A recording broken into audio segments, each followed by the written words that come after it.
EWS ആദ്യമായി നടപ്പിലാക്കിയത് കേരളത്തിലാണെന്ന് ഞാൻ പറഞ്ഞു, കള്ളമാണെന്നൊക്കെ പറഞ്ഞ് പ്രചാരണം നടക്കുന്നുണ്ട്.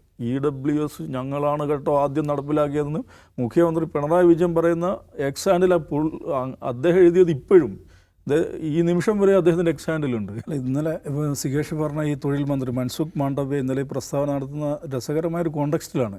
ഈ പറയുന്ന ലേബർ കോഡിനെതിരെ ഇടതുപക്ഷ MP മാർ പ്രതിഷേധം ഉയർത്തുമ്പോഴാണ് അദ്ദേഹം പറയുന്നത് ഇതിന് ആദ്യം ചട്ടമുണ്ടാക്കിയത് കേരളമാണ്, ബാക്കി എല്ലാ സംസ്ഥാനങ്ങളും ചട്ടങ്ങളുണ്ടാക്കി. അദ്ദേഹത്തിൻ്റെ പരാതി ആരെക്കുറിച്ചാണെന്നറിയോ? ബംഗാൾ മാത്രം ചട്ടം ഉണ്ടാക്കിയില്ല, അവർ ഞങ്ങളോട് സഹകരിക്കുന്നില്ല.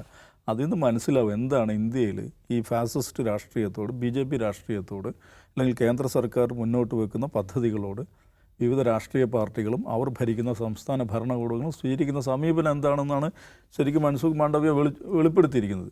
ഇതൊന്നും വലിയ പരിഹാസ്യമൊരു കാര്യമുണ്ടോ? ഇടതുപക്ഷ MP മാർ ഈ ലേബർ കോഡിനെതിരെ ബഹളം ഉണ്ടാക്കുക, അപ്പോൾ തൊഴിൽ മന്ത്രി വന്ന് പറയുക ഞങ്ങൾക്ക് ഏറ്റവും ആദ്യത്തെ പിന്തുണ കിട്ടിയത് നിങ്ങളുടെ സംസ്ഥാനത്താണെന്ന് കേട്ടോ എന്ന് പറയും.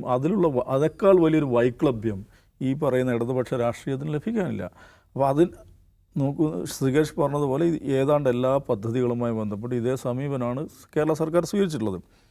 അത് ഈ പറഞ്ഞ PM ശ്രീയുടെ കാര്യത്തിലാണെങ്കിൽ ഇവിടെ പഞ്ച് ഡയലോഗുകൾ അടിക്കുക, അവിടെ കാര്യത്തോടെടുക്കുമ്പോൾ സംഗതികൾ നടപ്പിലാക്കുക എന്നുള്ളതാണ്.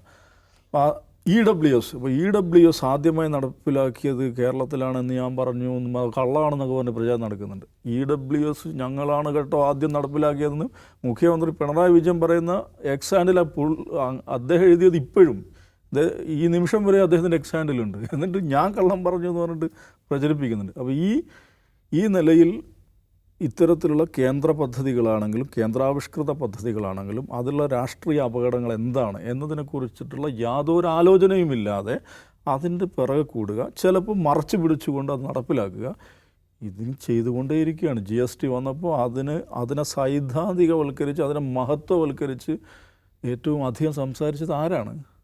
തോമസ് ഐസക്കാണ്.